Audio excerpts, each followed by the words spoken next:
Truvada has been shown to be well tolerated, with limited numbers of users experiencing only mild and transient side effects. Several previous PrEP studies have shown a high efficacy of PrEP. It works if you take it. And then in terms of the level of protection we saw, it was 86% reduction in HIV, so just over 1% per year of HIV infections in those who had access to PrEP in that first year.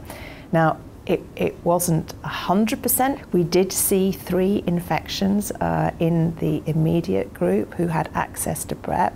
In one of those, we have very strong reason to believe he actually was exposed to HIV the week before he started the trial. The other 2 individuals didn't attend for follow-up.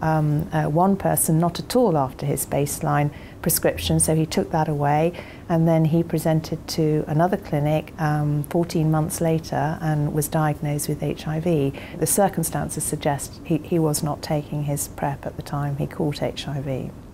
And then the third person did come back to clinic. They came back on 2 occasions, so they collected 3 prescriptions of PrEP, but then they stopped taking their PrEP and were admitted to a hospital 12 months later with a seroconversion illness, and told the hospital staff they weren't taking PrEP and hadn't been for months.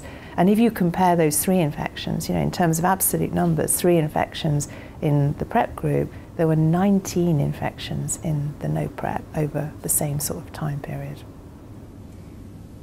I think the results were fantastic, but because there is a difference between effectiveness and efficacy, they don't seem quite as fantastic as they really are.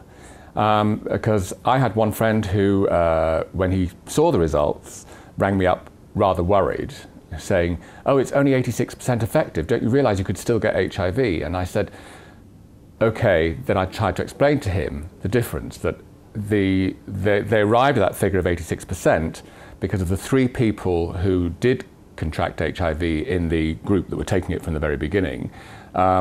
It was due to non-adherence, or one of them possibly having HIV before they started, and that was why. But in terms of efficacy, if you take the drug as prescribed, if you take it every day, then that figure is as close to 100% as we can possibly get.